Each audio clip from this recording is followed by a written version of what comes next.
Today we will go to start with the topic spectrum. Earlier we have studied what electromagnetic wave, parameters of electromagnetic wave, wavelength, frequency, time period, amplitude and wave number. ये पूरा हम देख चुके हैं, पढ़ चुके हैं. Frequency is inversely proportional to wavelength, ये मैं प्रूव करके बता चुका हूँ. अगर आप सबको ये फिगर ध्यान आ रहा हो तो ऐसा ही मैंने बताया था. The number of wave passing through a particular point is known as its frequency. On that we have already proved the frequency wavelength relation and frequency is inversely proportional to time period. ये भी हमने prove किया था. ये electromagnetic wave के पूरे parameters थे. हमने इलेक्ट्रोमैग्नेटिक वेव को कहा था कि such type of wave which is associated with both electric field as well as magnetic field and both are perpendicular to each other just like that. अगर आप ऐसे देखोगे तो आपको ये इलेक्ट्रिक फील्ड है, ये मैग्नेटिक फील्ड, ये direction of propagation. Electric field magnetic field के परपेंडिकुलर, यहाँ पे इलेक्ट्रिक फील्ड मैग्नेटिक फील्ड के perpendicular, electric field is also perpendicular to direction of propagation. ये सर चलते हैं. तो जैसे आप अपनी फिंगर को इस तरह से स्ट्रेच करते हो, आपको electromagnetic wave and electric field and magnetic field are such type of force which are creating a medium which helps the wave to travel in vacuum also. So sun से जो आने वाली लाइट है वो vacuum में होते हुए भी अर्थ पे कैसे आ पा रही है? क्योंकि उसके अंदर इलेक्ट्रिक फील्ड भी है और उसमें मैग्नेटिक फील्ड भी है. आज हम जो पढ़ने वाले हैं वो है टॉपिक स्पेक्ट्रम. बट सबसे इंपॉर्टेंट डिफरेंस पढ़ेंगे कि what is the difference between dispersion and spectrum. हम सम टाइम रेनबो को स्पेक्ट्रम समझ लेते हैं बट वो स्पेक्ट्रम नहीं है. क्यों नहीं है वो देखना है. स्पेक्ट्रोस्कोप क्या है, स्पेक्ट्रोस्कोपी क्या है. तो मैं एक क्वेश्चन लिखा रहा हूँ, फिर इस क्वेश्चन के बारे में वो का पूरा एक्सप्लेनेशन दूंगा. क्वेश्चन पहले लिखोगे, उसके बाद मैं जब समझा लूं फिर आंसर लिखोगे. Right on the question. Define the following: dispersion, spectrum, spectroscope and spectroscopy. Define the following: spectrum, spectroscope, spectroscopy and dispersion. Okay, so these are the four terms. First of all, I will explain these terms, then you will write the definition of all these.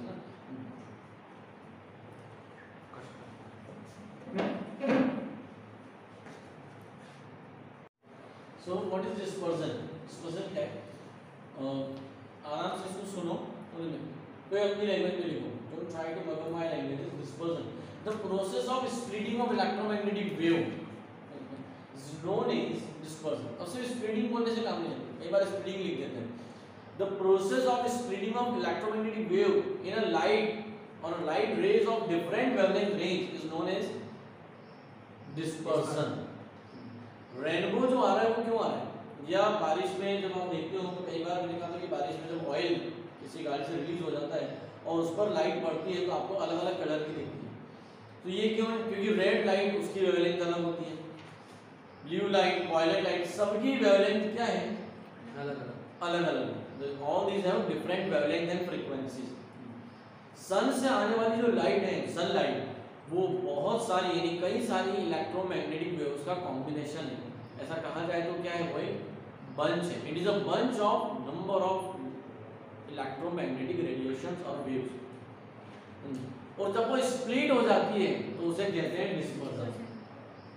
But जब आप उस phenomena को, dispersion phenomena को किसी screen पे लेते हो या फोटोग्राफिक प्लेट पे ले लेते हो, ये ठीक वैसी फोटोग्राफिक प्लेट जो हमने रदरफोर्ड मॉडल में यूज की थी, पीछे एटम के पीछे लगाई थी जिंक सल्फाइड की स्क्रीन, किसके अल्फा पार्टिकल की बम पार्टिकल को ऑब्जर्व करने के लिए, वैसे ही अगर हम यूज करते हो वो कहलाएगा स्पेक्ट्रम.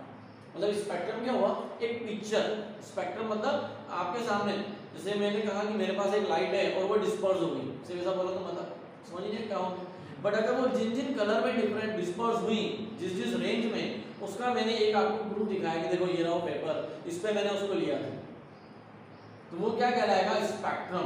वो जो पेपर है वो spectrum.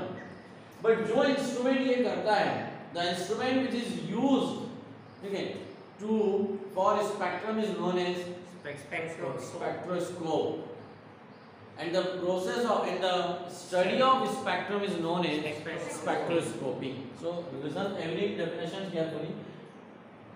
Study of spectrum is known as spectroscopy. Instrument which is used to measure or observe the spectrum is known as spectroscope. the process of obtaining dispersion phenomena on a photographic plate is known as spectrum, and the process of splitting of electromagnetic wave of different wavelength, light of different wavelength range is known as dispersion. So ये पूरा चार definition हुआ। आपने definitions मैंने सारी बोली हैं, इसको सुनना है और जो क्वेश्चन लिखा उसके नीचे वो सब डेफिनेशंस के आंसर लिखना है। अब उसको फिगर देखो, अगर मुझे इसको फिगर में ऑब्जर्व करना तो उसका फिगर कैसे बनेगा। हम इसमें ले रहे हैं प्रिज्म, ठीक है, यहाँ रखा हुआ है हमारा सोर्स ऑफ लाइट, ठीक है, ये टॉर्च है। हमने इसको अभी सोर्स ऑफ लाइट से जो लाइट निकल रही है मोनोक्रोमेटिक लाइट या जो इलेक्ट्रोमैग्नेटिक वेव बोले, ये सनलाइट इसके अंदर आ रही है टॉर्च से लाइट। जैसे ही इसके अंदर एंटर करेगी, वो एंटर करने के बाद अलग अलग कलर 7, अगर वो सिर्फ विजिबल रेंज में कवर हो तो आप उसको रेनबो नाम देते। यस, देखो ये जो जैसे ही सनलाइट प्रिज्म के अंदर एंटर करती है वो बहुत सारी रेंज में टूट जाती है, और जब इन सनलाइट ये सारी लाइट्स को में एक फोटोग्राफिक प्लेट पे ऑब्टेन करूँ। अब फोटोग्राफिक प्लेट कैसी होती है, बिल्कुल जस्ट लाइक अ नेगेटिव, जो पहले जो कैमरे आते थे उसमें नेगेटिव आते थे रोल, उसके ऊपर एक लेयर बनी होती है ब्लैक, ब्लैक, बिल्कुल ब्लैक होती है, एक्सरे, हाँ जस्ट लाइक दैट। और ये जो मैं अभी बना रहा हूँ उसको बिल्कुल डार्क कर रहा हूँ, डार्क ब्लू, ध्यान से देखना। अब अगर मैं इसमें से देखो ये फिंगर से मैं हेल्प से ऐसा बना दूँ तो ये आपको कैसा दिखाई देगा, ये डार्क बैकग्राउंड में एक बैंड है। यस, तो ऐसी पूरी फोटोग्राफिक प्लेट इस डार्क कलर की होती है, और जहां जहां पर लाइट टकराती है वहां पर ऐसा लाइन बन जाती है, बैंड बन जाती है। तो ये जो प्लेट है इससे पता चलेगा कि वो कितने रेंज में डिफरेंशिएट हुई। तो इस प्लेट पे हमने क्या करा, इन सारी लाइट्स को ऑब्टेन करा। ये जो प्लेट है ये क्या कहलाएगा, ये स्पेक्ट्रम कहलाएगा। ये क्या कहलाएगा, पूरा स्पेक्ट्रम। और ये सारा सोर्स ऑफ लाइट, प्रिज्म और फोटोग्राफिक प्लेट, ये सब एक इंस्ट्रूमेंट के अंदर होता है। वो इंस्ट्रूमेंट कहलाता है हमारा स्पेक्ट्रोस्कोप। जब इलेक्ट्रो सनलाइट को प्रिज्म में डालकर उसकी अलग अलग रेंज निकाली गई तो हमें बहुत सारी लाइट्स मिली, डिफरेंट लाइट्स। वो डिफरेंट लाइट्स कौन कौन सी हैं sir?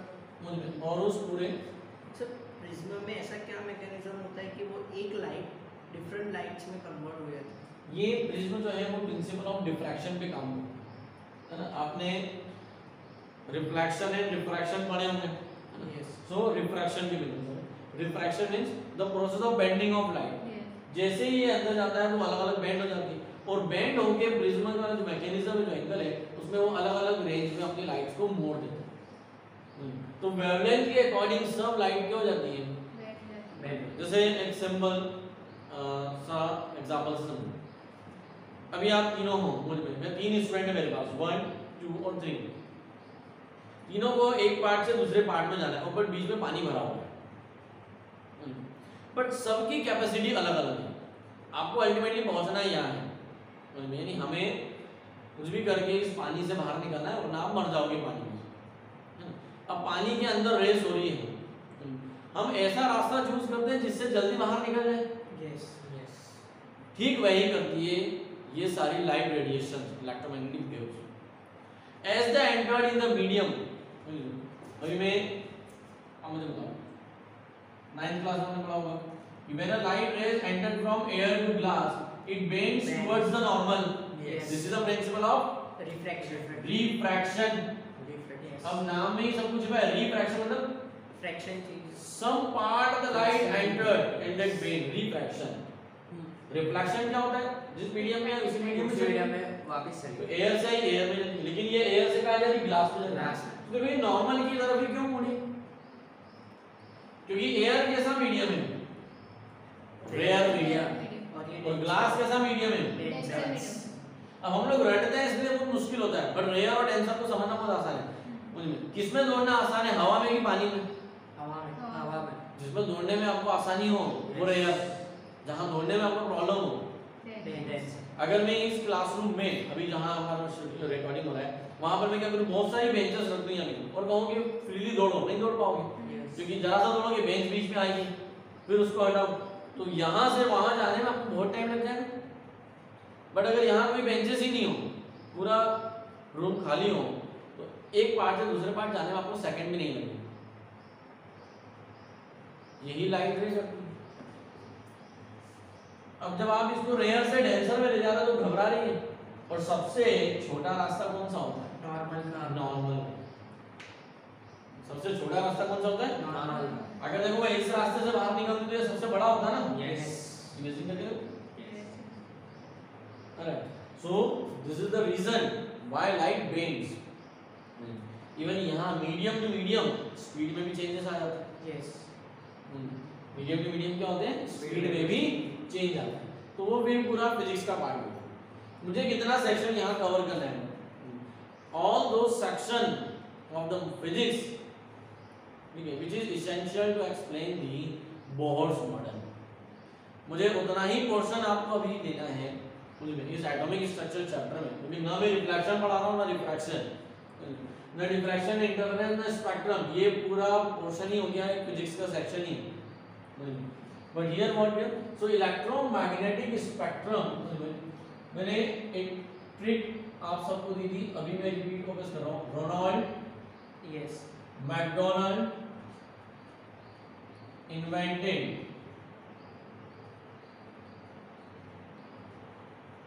very unusual and excellent gum. Listen carefully. After that, you have to write it. What the Ronald McDonald invented is mnemonics. Explain. All these are list of electromagnetic waves. Yes, सब electromagnetic wave. Ronald means radio wave. Radio wave, yes. Not radioactive. So radio wave. McDonald, microwave. Microwave oven होता है ना घर में? Yes. उसमें कौन सी wave होती है? माइक्रोवेव होती है। इन्वेंटेड इंफ्रारेड, वेरी से visible, unusual UV rays, ultraviolet UV, मैंने यूवी लिखा है, आप यूवी नहीं लिखेंगे, आप अल्ट्रावायलेट लिखेंगे। Excellent X rays, gamma rays and gamma rays. अभी दो डेफिनेशन में फर्क आएगा। Define spectrum, define electromagnetic spectrum. When all the electromagnetic waves are arranged in increasing or decreasing order of their wavelength or frequency, then it is known as electromagnetic spectrum. This is electromagnetic. ये सब sunlight, जो सन से आने वाली light है, उसमें ये सब होती है। इसमें ये सब, इन सबको मिला तो आपकी व्हाइट लाइट बन जाएगी। हमें ये सब कुछ भी नहीं दिखाई देती, सिर्फ कौन सी दिखाई देती है? विजिबल। हमारी आई सिर्फ विजिबल देख सकती है, जबकि सन से इंफ्रारेड वेव भी आ रही है, और अगर इंफ्रारेडिएशन नहीं आती तो ये अर्थ कभी गर्म नहीं रहती।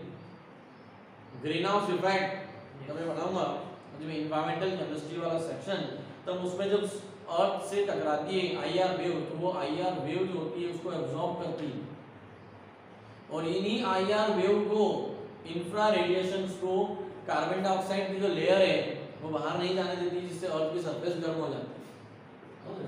तो अभी मैंने ये निमोनिक दी है ट्रिक, तो आपने सबसे पहले क्वेश्चन लिखा, डिफाइन द फॉलोइंग, उसके सारे आंसर लिख लोगे, फिर फिगर बना दोगे। ये वाला हिस्सा डिस्पर्जन है, बट उसे जब हम किस पे ले लेंगे? फोटोग्राफिक प्लेट पे, तो बन गया स्पेक्ट्रम। इसको आप कैसे बनाओगे? पूरा ब्लैक ब्लैक करके इस तरह से बीच बीच में लाइन बना दो उनका। ये वाला पार्ट नहीं लिखना, ये तो आपको समझाने के लिए था, इलेक्ट्रोमैग्नेटिक स्पेक्ट्रम की सर एक का डेफिनेशन। देन उसके बाद आप हेडिंग डालोगे इलेक्ट्रोमैग्नेटिक स्पेक्ट्रम।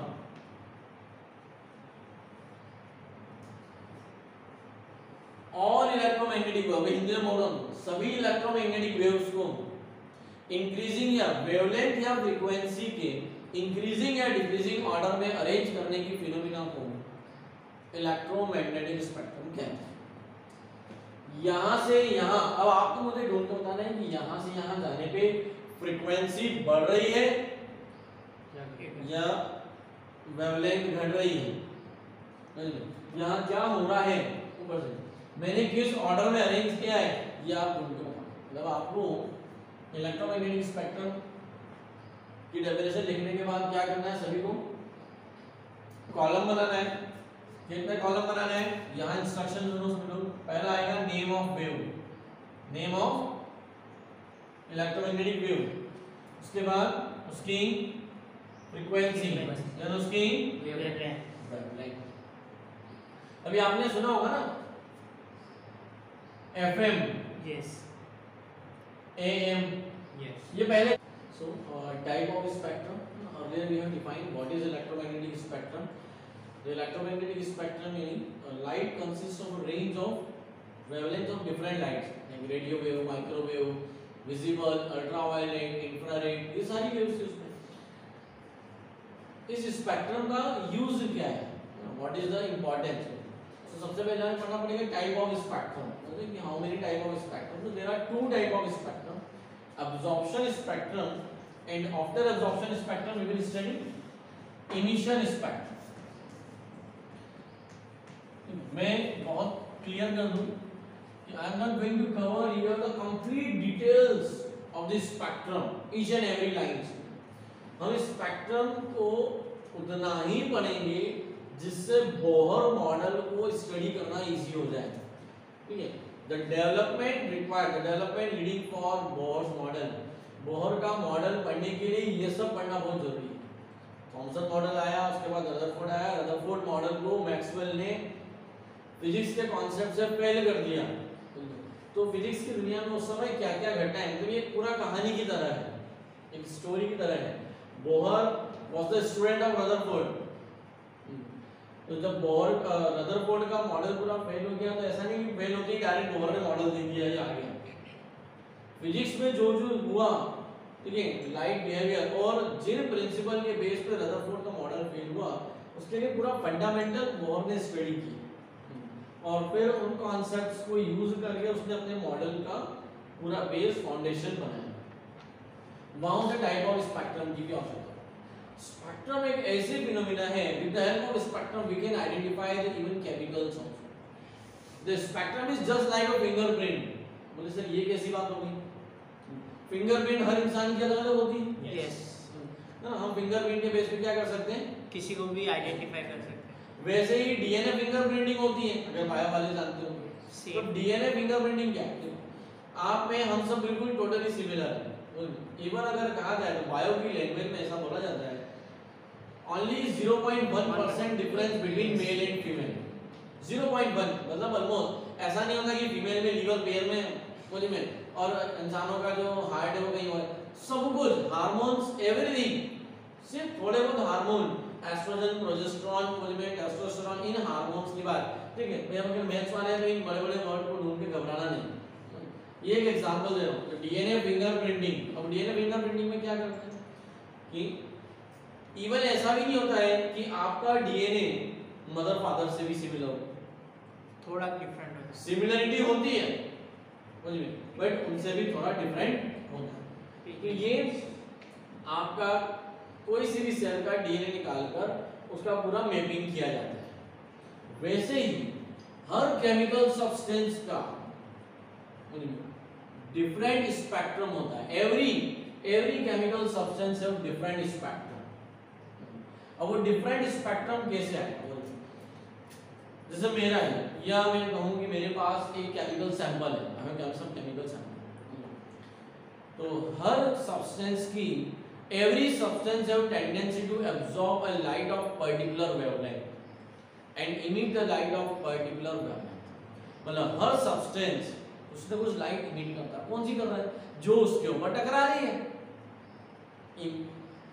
उत्पन्न नहीं कर रहा है, ओरिजिनेट नहीं कर रहा है। हम सन नहीं बनते, मान लो हम सन बन के अपने से लाइट नहीं कर रहे। ठीक है, आप लोग मुझे क्यों देख पा रहे हो, क्योंकि आपके ऊपर जो लाइट आ रही है वो टकरा कर हमारे मतलब मेरे ऊपर लाइट इंसिडेंट हो रही है और वो इंसिडेंट लाइट रिफ्लेक्ट होकर आपके पास आप आ रही है। अगर जैसे suppose for example now you can see my eyes, no पीछे बैरियर आ गया, ब्लॉक आ गया, जो मेरे पे इंसिडेंट हो रही थी आईज में बट आपके पास रिफ्लेक्ट होकर नहीं आता। तो हम वैसे ही हर सब्सटेंस में जब लाइट इंसिडेंट होती है तो वो पूरी की पूरी लाइट रिफ्लेक्ट नहीं कर देता, थोड़ी एब्जॉर्ब। हम कुछ वेवलेंथ की लाइट और हर बॉडी इवन अभी आप तीन बैठे हो मेरे सामने उनमें हम सबके ऊपर अगर सेम फ्रीक्वेंसी की लाइट डाली जाए, अगर उसमें एक जैसी सनलाइट डालें बट हमारी तीन चारों की बॉडी अलग अलग वेवलेंथ की लाइट को एब्जॉर्ब करेगी। जैसे समटाइम ऐसा होता है ना कि कोई म्यूजिक होता है तो कोई म्यूजिक बिल्कुल हमें बहुत अच्छा लगता है, उसके जो उसके टोन होते हैं, नोड होते हैं, वो हमें अच्छे दिखने लगते हैं, फिर वो बाकी अच्छे नहीं दिखाई देते। सो कुछ म्यूजिक आपकी बॉडी को मतलब पसंद आते हैं, कुछ नहीं आते। जबकि ऐसा भी होता है कि जो आपको पसंद आ रहा है वो दूसरे को पसंद नहीं आता, नहीं, क्योंकि उसको वो साउंड वो म्यूजिक उसकी फ्रीक्वेंसी या वेवलेंथ ठीक नहीं लगती। जैसे कई स्टूडेंट होते हैं ना, समझ अभी दिवाली आ रही है, कई लोगों को क्या होता है कि जो क्रैकर्स का जो स्मेल होता है वो अच्छा लगता है, some likes the smell of the crackers, और किसी को तो वो स्मेल से बिल्कुल नफरत होती है कि नहीं वो कैसी स्मेल आ रही है। सो ये क्यों है? ब्रेन को हमने ऐसा ट्रेंड किया हुआ, हर किसी का ब्रेन ट्रेंड। वैसे ही how to identify the any chemical substance with the help of spectrum. दो टाइप के स्पेक्ट्रम, तो मैं क्वेश्चन लिखवाया नहीं लेकिन आप अपनी श्रद्धा भक्ति से पूछोगे कि how many type of spectrum, there are two type of spectrum, absorption spectrum, emission spectrum. Now what is the difference between absorption and emission? देखो that I am going to explain you with the help of diagram. अभी देखो ये है source of light जिससे light emerge होती है, उस light को डायरेक्ट प्रिज्मा में डाला और प्रिज्मा में डालने के बाद उसे हम फोटोग्राफिक प्लेट पे डाल रहे हैं, ये है पूरी फोटोग्राफिक प्लेट। तो जहां जहां लाइट पड़ेगी वहां इसके ऊपर क्या बन जाएंगे, बैंड बन जाएंगे, मतलब वहां से वो एरिया की लाइट, मतलब जैसे मैंने कहा था रदरफोर्ड मॉडल बता देगा कि एक बैकग्राउंड में अगर पूरा पर्दा होता है और अगर बुलेट लगाई जाती है तो वहां पे बन जाता है स्पॉट बन जाता है। yes. वैसे ही लाइट से क्या बन जाएगा, स्पॉट बन जाएगा। तो मैं स्पॉट बना देता हूँ, मतलब कि यहाँ स्पॉट बन रहा है,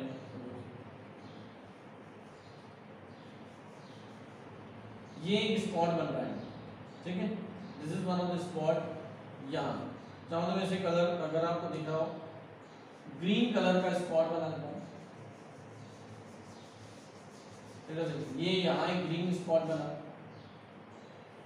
इसके नीचे एक वायलेट स्पॉट आ रहा है, ये एरिया मैंने क्लीन करा। अगर विजिबल नहीं हो रहा है तो आपको ध्यान रखना है कि यहाँ एक लाइट बैंड बन रही है, मतलब यहाँ से इस फोटो यहाँ पर फोटोग्राफिक प्लेट में चेंजेस आया है, ठीक है। और कुछ एरिया में इस तरह से रिमूव कर देता हूँ, जिनको मैं लाइन्स में कन्वर्ट कर।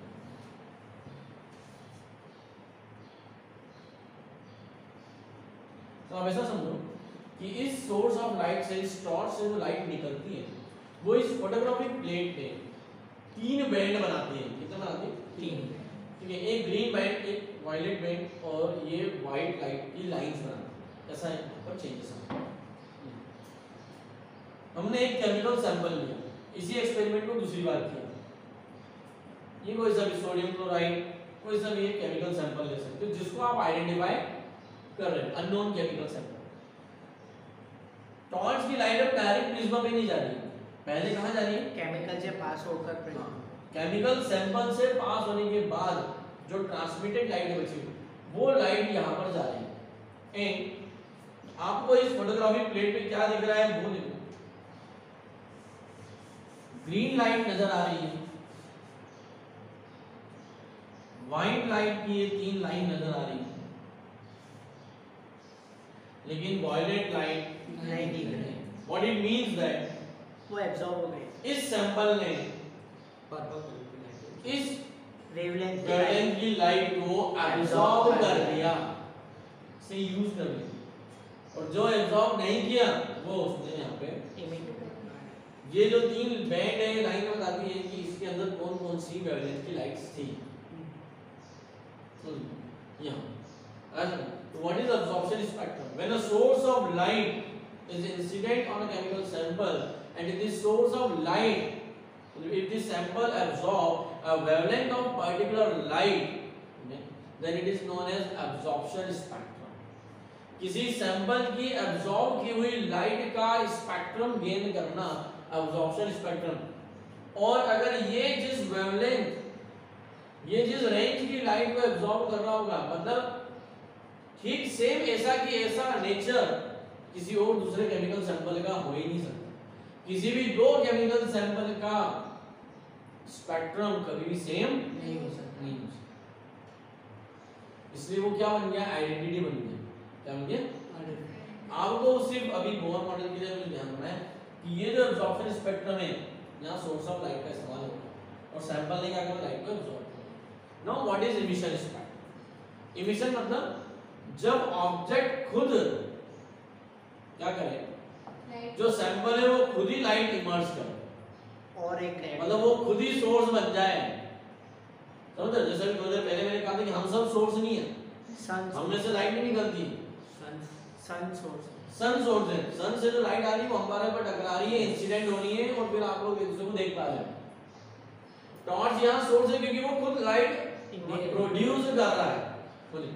नाउ इमिशन स्पेक्ट्रम का क्या होगा? इमिशन स्पेक्ट्रम को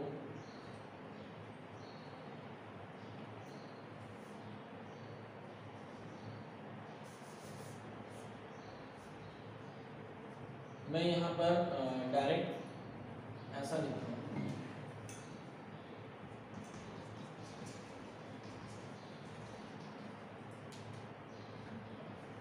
अभी देखो वर्ड्स को ध्यान देना। Excited state chemical sample,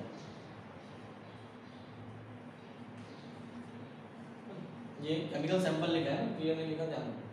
excited state chemical sample, heated है, गर्म। देन ये प्रिज्म और ये आपकी फोटोग्राफिक प्लेट। ठीक है, अभी फोटोग्राफिक प्लेट पे मैं सिर्फ आपके लिए लाइन बनाऊंगा।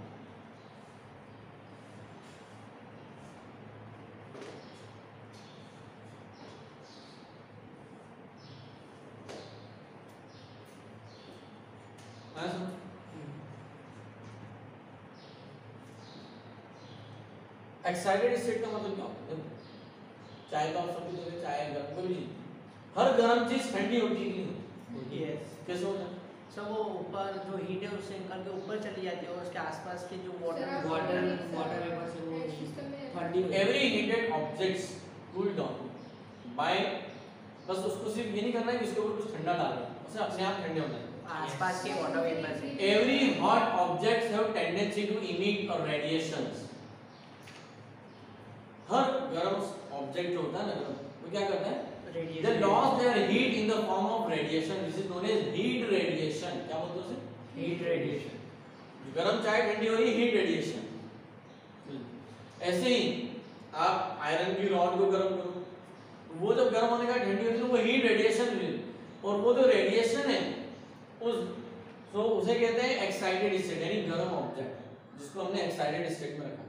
So every excited state object, any hot objects, have tendency to emit a radiation to lose their heat. उस heat radiation को हमने क्या करा? प्रिज्मा पे डाला, और डालने के बाद हमें ये स्पेक्ट्रम मिलता है। The spectrum obtained from the excited state object is known as emission spectrum. क्या इसके ऊपर कोई लाइट इंसिडेंट हुई थी? नहीं, ये खुद की इमिट की हुई लाइट का स्पेक्ट्रम है। The spectrum of emitted heat radiation light of an object, excited state object, is known as emission spectrum. देखो मेरी बात समझना, जो लोग बोहर मॉडल का फिनोमेना बेस बनाने के लिए ये सब सुन रहे हैं, आपसे कोई इनकी डेफिनेशन ये सब नहीं पूछेगा, इसकी डेफिनेशन क्या है, एग्जैक्ट डेफिनेशन, इसका मतलब ये नहीं कि हम इसको याद ही नहीं करें लिखें।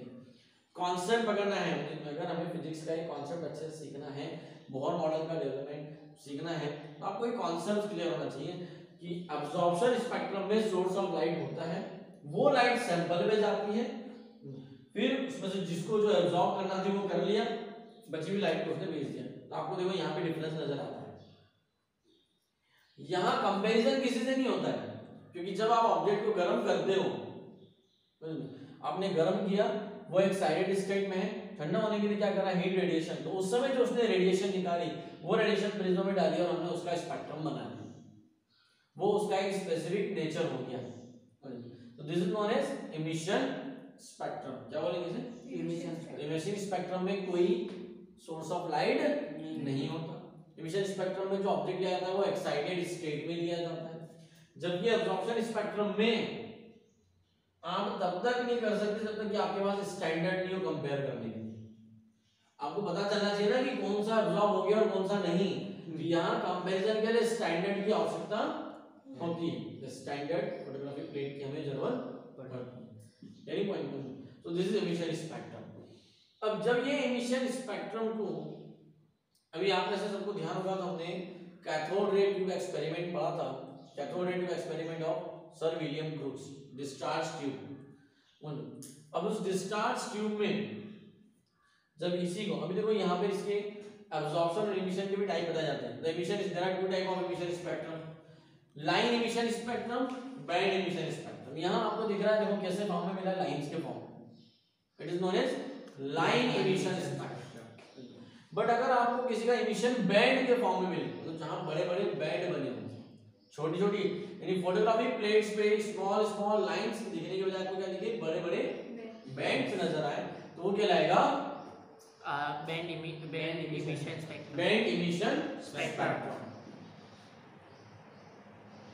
डिस्चार्ज ट्यूब, ये हमारी डिस्चार्ज ट्यूब,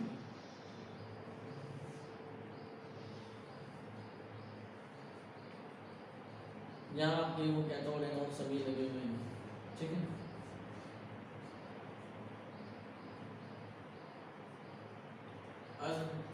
और इस डिस्चार्ज ट्यूब में हमने क्या करा, बहुत कम क्वांटिटी में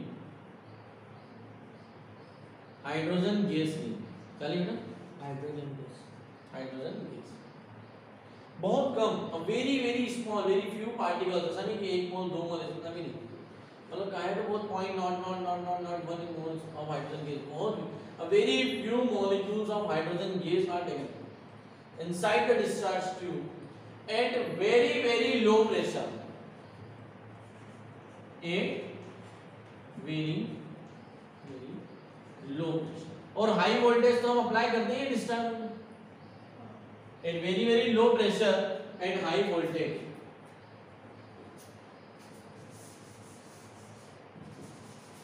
यहाँ हाइड्रोजन गैस है, बिल्कुल टॉप पे लिख रहा हूं,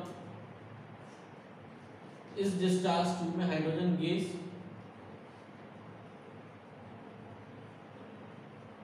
वेरी वेरी लो प्रेशर, और यहाँ लगभग 10,000 वोल्ट का 10 kV, 10,000 volt, very very high voltage. When hydrogen gas is taken in discharge tube at very high voltage and very very low pressure, तो ये जो हाइड्रोजन गैस के जितने भी मॉलिक्यूल हैं, एटम हैं, वो सब क्या हो जाते हैं, एक्साइटेड स्टेट में आते हैं और रेडिएशन इमिट करना शुरू होते हैं। अभी थोड़ी देर पहले मैंने क्या कहा, the spectrum is used to identify different substances. हर ऑब्जेक्ट का, हर केमिकल का स्पेक्ट्रम डिफरेंट होता है। जैसे क्लोरीन गैस का अलग होगा, हाइड्रोजन गैस का अलग, नाइट्रोजन गैस का अलग होगा। तो जब हाइड्रोजन गैस का स्पेक्ट्रम बनाया, यहां से निकलने वाली रेडिएशंस को हीट रेडिएशन इमिटेड, ठीक है, इमिटेड हीट रेडिएशन प्रिज्म में डाला, और प्रिज्म में डालने के बाद स्क्रीन पर फोटोग्राफिक प्लेट या स्क्रीन पे लिया, बैंड इमिटेड है तो इनको अलग लाइन मिली।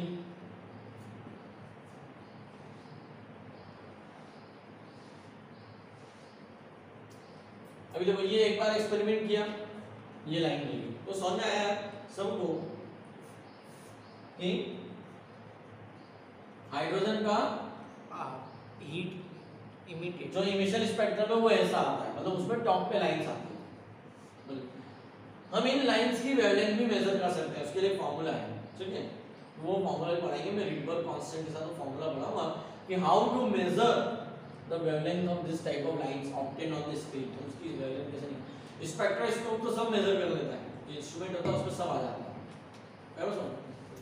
सो हाइड्रोजन गैस तो यहाँ लिया और फिर क्या करा, सेम प्रेशर सेम वोल्टेज पे अगेन हाइड्रोजन गैस को लिया, प्रिज्म में डाला, तब दूसरी बार किसी और ने एक्सपेरिमेंट किया, उस भाई साहब को लाइन कहीं और मिली,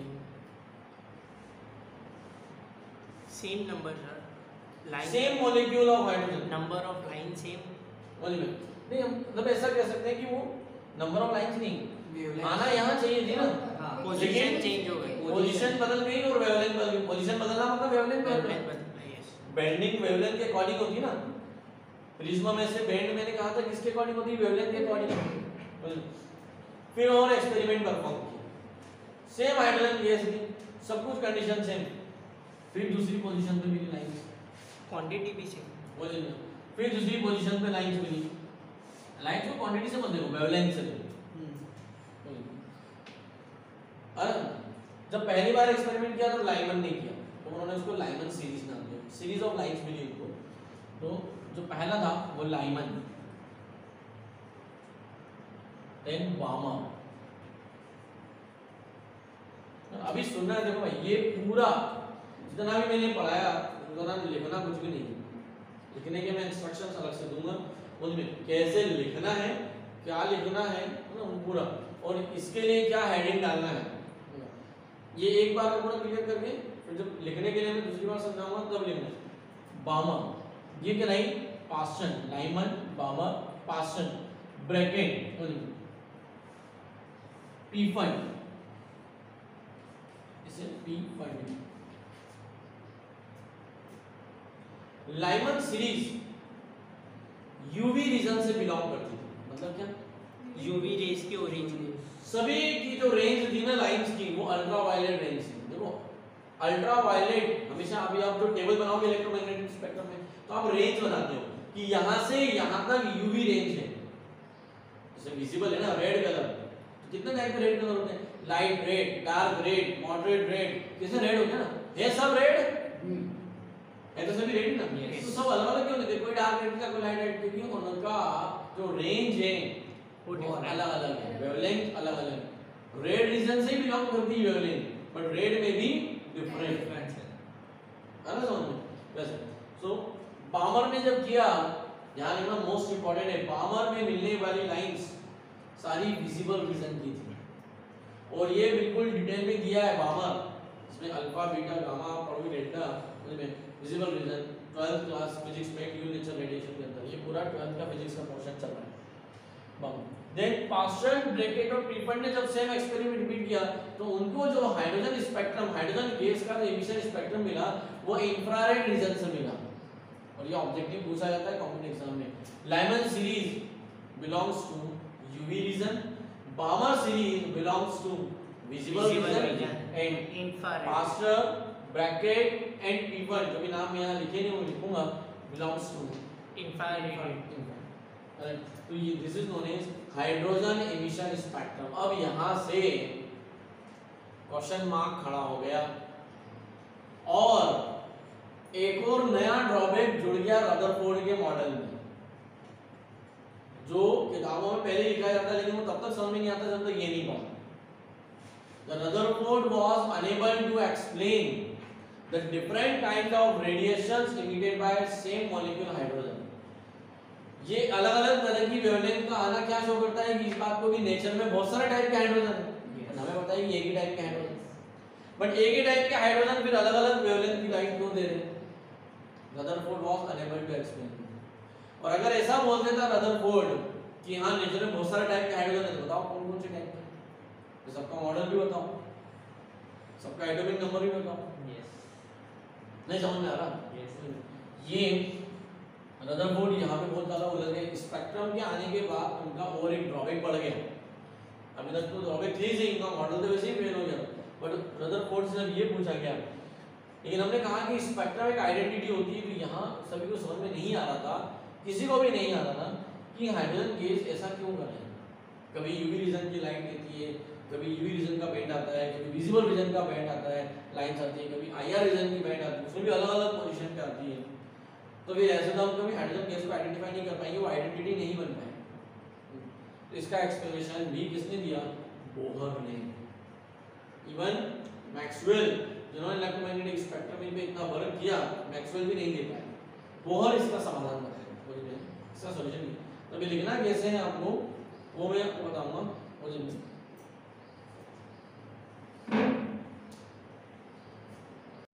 सो स्पेक्ट्रम के टाइप, अब्जॉर्प्शन और इमिशन अभी मैंने पूरा समझा दिया। Now how to write it, आपको लिखना कैसे है। सबसे पहले हम अब्जॉर्प्शन स्पेक्ट्रम शुरू करोगे।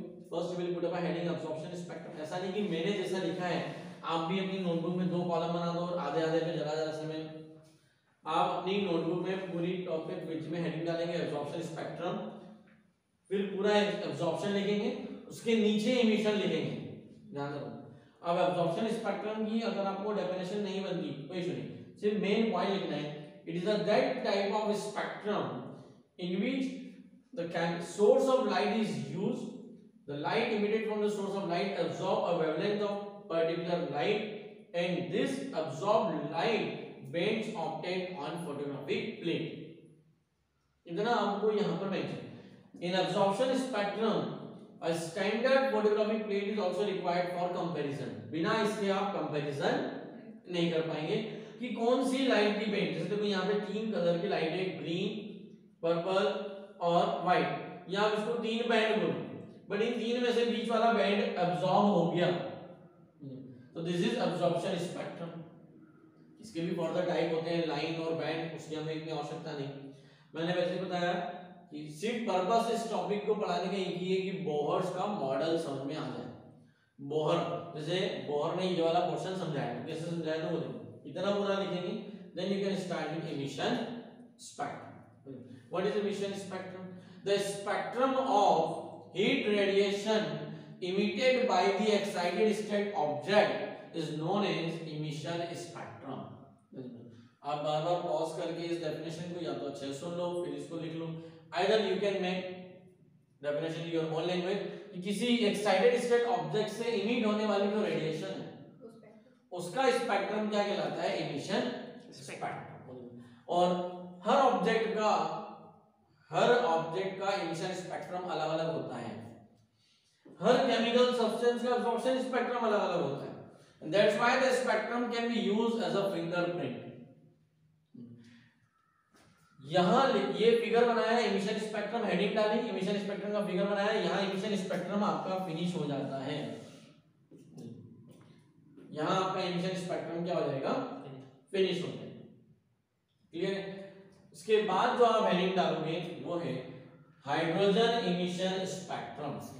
तो मैं ये रब कर दे रहा हूं, जो आप पूरा बना लोगे, सिर्फ इंस्ट्रक्शन देना चाहिए कि कैसे लिखना है, इसलिए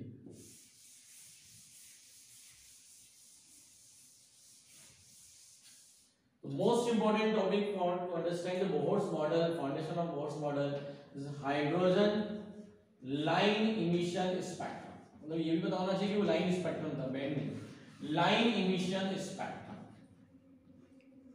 हाइड्रोजन लाइन इमिशन स्पेक्ट्रम। यहां आपको पॉइंट लेना है कि when hydrogen gas is taken in a discharge tube, this is discharge tube, at very low pressure and very high voltage, hydrogen gas a very minute quantity, ऐसा नहीं पूरी discharge tube भर, बहुत ही कम, जितना कम ले सकते हो उतना कम हाइड्रोजन गैस के मॉलिक्यूल लेना। लो प्रेशर और हाई वोल्टेज, हाई वोल्टेज का काम क्या है? उसको एक्साइट करना, तो उन्हें गर्म करना, तो वो क्या हो जाएंगे? एक्साइटेड स्टेट में चले जाएंगे, और जब कोई एक्साइटेड स्टेट में जाता है तो वापस अपनी ग्राउंड स्टेट में आने के लिए हीट रेडिएशन लॉस करता है। Every object have tendency to lose heat radiations to come back to their ground state.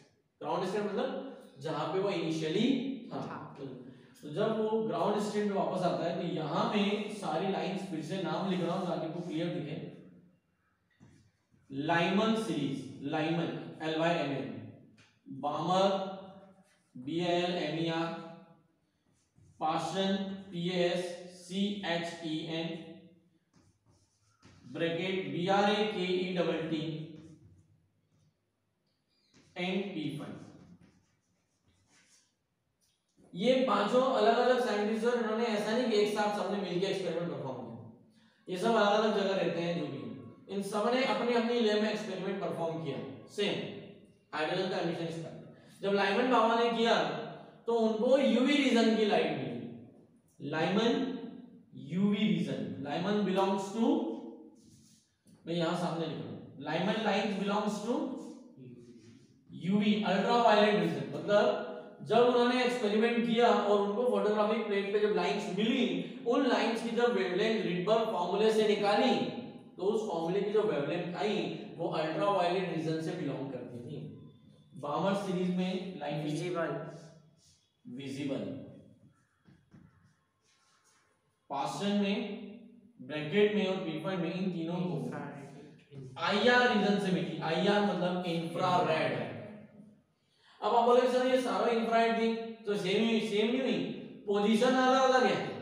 मैंने क्या बोला है, जोन होता है, जोन। जैसे अगर मैंने कहा कि कोई पर्सन जो है वो गुजरात में रहता है, गुजरात में तो अलग अलग जगह पे रह सकता है ना, बड़ौदा में रह रहा है, सूरत में रह रहा है, वो कहाँ रह रहा है, इसलिए IR का जोन होता है इंफ्रारेड। जैसे 1 to 1000, सपोज मैं ऐसा बोल रहा हूँ कि 1 से लेके 1000 तक, 1 नैनोमीटर से 1000 नैनोमीटर को IR रीजन कहते हैं। और अगर किसी के पास 2 नैनोमीटर की वेवलेंथ हुई तो वो भी कौन से रीजन की, IR। 5 नैनोमीटर वो भी IR, 100 नैनोमीटर वो भी IR। लेकिन मान लो कि 1 से लेके 100,000 तक या 100 तक यहाँ से रिप्रेजेंट किया जाता है, तो 1 वाला लाइन यहाँ रहेगी, 2 लाइन यहाँ रहेगी, 3 लाइन। तो ये तीनों IR से बिलोंग करते हैं बट पोजीशन अलग अलग है। बट इससे क्वेश्चन क्या खड़ा हुआ था, तीन सबके अलग एक ही गैस सब इतनी अलग अलग लाइंस क्यों दे रही होगी, अलग अलग वेवलेंथ रेंज की। या तो इसका मीनिंग ये निकलता है कि नेचर में बहुत सारे टाइप के हाइड्रोजन गैस हैं, या फिर हाइड्रोजन गैस तो एक ही है, हम प्रॉपर्ली इसको एक्सप्लेन नहीं कर पा रहे। तो जब, और as we know that nature में हाइड्रोजन गैस तो एक ही है, there are no different type of hydrogen, हम ही उसको प्रॉपर्ली कनेक्ट नहीं कर पा रहे। सो हेडिंग डाली हाइड्रोजन लाइन इमिशन स्पेक्ट्रम, उसमें ये वाला फिगर बनाया, उसमें यहाँ पे मैंने लाइंस लिखी हुई है, नाम पूरे प्रॉपर लिख दिए, कौन से रीजन से बिलोंग करता है ये आपको प्रॉपर्ली लिखना है। यहाँ hydrogen line emission spectrum finish हो जाता है। इसका एक्सप्लेनेशन बोर ने दिया, लेकिन कैसे दिया उसमें अभी तो ये भी क्लियर नहीं हुआ है कंफर्म कि what is the nature of light. अभी तो मैक्सवेल ने बोला कि light is of wave nature, अब आएंगे Einstein. So we will learn about the Einstein's particle nature of light, यानी फोटोइलेक्ट्रिक इफेक्ट। और जब ये फोटोइलेक्ट्रिक इफेक्ट पढ़ लेंगे उसके बाद इनके कॉम्बिनेशन से पढ़ेंगे बोहर मॉडल, ठीक है।